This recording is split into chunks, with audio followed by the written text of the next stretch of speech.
There's a crash coming. We're sorry, all circuits are troubled now. And it's unrecoverable. We're sorry.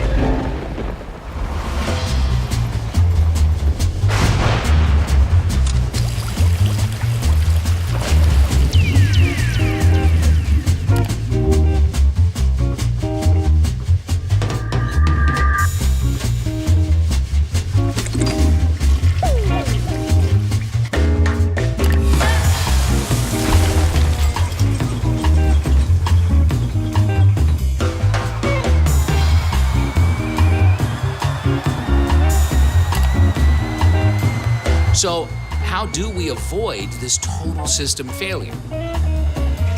My story is deceptively simple. Business and industry must change their ways to survive. In a word, develop a business model that is sustainable. But who will lead industry? In 1973, Ray Anderson founded an innovative little startup carpet tile company in LaGrange, Georgia.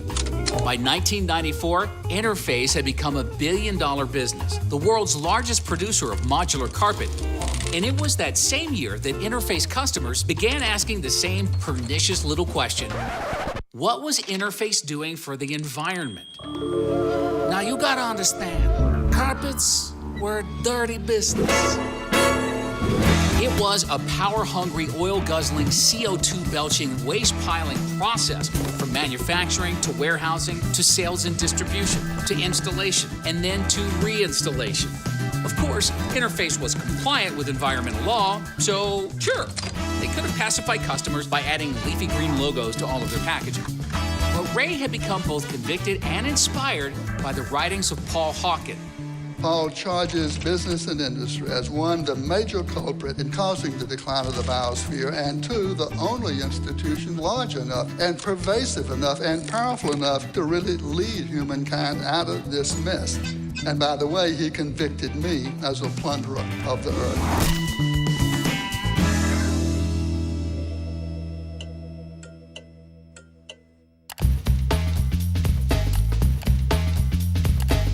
Ray's newly assembled green team set out to reinvent how carpet was made. By the next year, Interface was poised at the base of Mount Sustainability, a seven-faced assault on the summit of Mission Zero, zero environmental impact by 2020. The climb took new thinking about their customers and communities, consumption, and how technology could change everything. By 2013, they had produced over 200 million square yards of climate-neutral carpet, enough to circle the Earth 4 times. Waste reduction saved Interface hundreds of millions of dollars in the U.S. alone. Sales grew, as did their share values, nearly tripled. This wasn't just green-eyed environmentalism anymore. Ray had exposed the false choice, business or the environment. In fact, the Interface formula suggests that U.S. industry is literally throwing away billions of dollars in profit. Ray had changed his business and his industry. Next, he set out to change business and industry as a whole. And I then challenged the people of Interface, my company, to lead our company and the entire industrial world to sustainability, which we defined as eventually operating a petroleum-intensive company in such a way as to take from the earth only what can be renewed by the earth naturally and rapidly, not another fresh drop of oil, and to do no harm to the biosphere. And thanks to the people of Interface, I have become a recovering plunderer.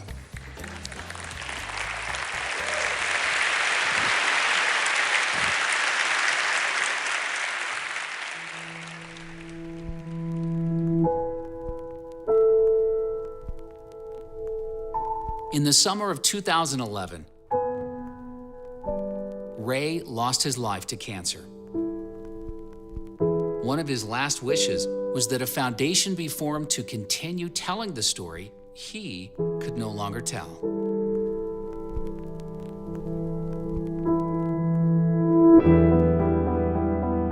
With the guidance of Ray's family, friends, and colleagues, on what would have been Ray's 78th birthday, the Ray C. Anderson Foundation was born, keeping alive his life's mission of helping other visionaries build a sustainable world by inspiring new generations of leaders and consumers, educating the public and business leaders, funding innovative projects, and connecting thinkers, builders, innovators, and ideationists to a shared sense of environmental responsibility.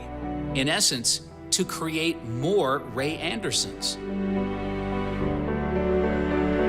Ray often challenged his team to push the limits on innovation by giving them what came to be known as the Gray Notes, short questions and comments meant to inspire and ignite new ideas, new directions, to advance next steps. These notes were the seeds of change. The Ray C. Anderson Foundation is keeping the spirit of these Gray Notes alive. We're issuing and funding this same challenge to people all over the world to help shape a brighter, sustainable future through research and education. So, what change can you help create? Join us, connect with us, help the Ray C. Anderson Foundation tell the story.